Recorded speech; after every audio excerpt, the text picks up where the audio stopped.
On est dimanche et c'est donc le jour du récap de grossesse. Je vous avoue que je sais pas vraiment par où commencer. Je tiens juste à vous dire que ça ne sera pas très joyeux. Donc du coup, aujourd'hui je suis à 6 semaines d'aménorrhée. Avant d'aller plus loin, je vais vous dire les symptômes donc de la semaine que j'ai eu, enfin comme le récap de la semaine dernière. Donc j'ai des nausées le matin qui sont vraiment très présentes. J'ai pas mal de douleurs ligamentaires, mais ça on y reviendra du coup après.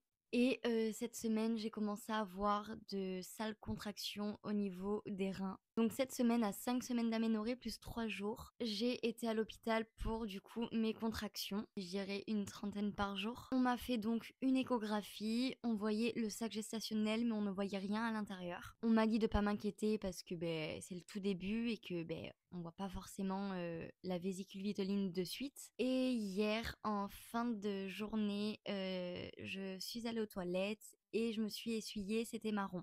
Je n'ai pas cherché à comprendre, j'ai dit à mon chéri, on va aux urgences maintenant. Ce qu'on a fait, évidemment. Du coup, on s'enregistre et tout, et avant de monter au service, je vais aux toilettes et je vois que du coup, mes pertes ne sont plus marron, mais rouges vives. Et donc, je rejoins Brian et je lui dis, je pense que c'est la fin et qu'on a encore perdu le bébé. Je me suis effondrée en larmes. Donc après ça, on monte du coup au service gynécologie. Ils me font les examens. Ils voient que je saigne, mais que c'est pas très important. Ils me font une échographie et là du coup, on voit qu'il y a une vésicule vitelline qui prouve que la grossesse évolue bien pour le moment. Et donc à ce moment-là, elle me dit de revenir si j'ai des saignements plus abondants ou si j'ai des douleurs ligamentaires hyper intenses, sachant que j'ai des douleurs ligamentaires, mais elles sont quand même très légères et elles viennent et elles partent. Bref, du coup, de toute façon, à ce stade-là de ma grossesse, malheureusement, on ne peut rien faire. Donc, on rentre à la maison.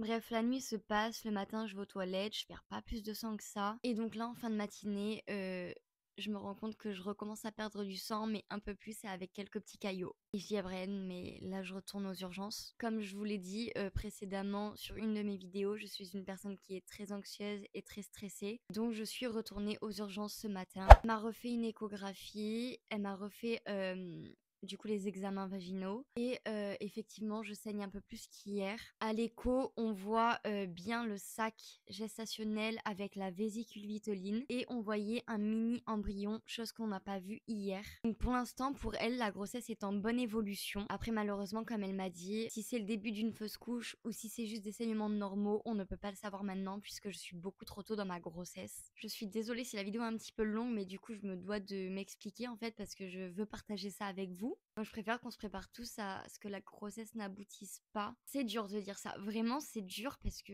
comme vous savez, j'ai fait une fausse couche il y a 2 mois. Et là, je me dis que si je repère un bébé, enfin, c'est dur. C'est compliqué, en fait. Mais ça me fait du bien aussi de le partager avec vous. Et c'est donc pour ça que je vous en fais part. Sinon, je le ferai pas, évidemment. Donc là, pour le coup, je suis en repos plus. Je suis en arrêt de travail pour le moment. Enfin bon, ce n'était pas une vidéo très glamour. Comme on dit, le positif attire le positif, donc on verra bien. Et je vous fais des bisous.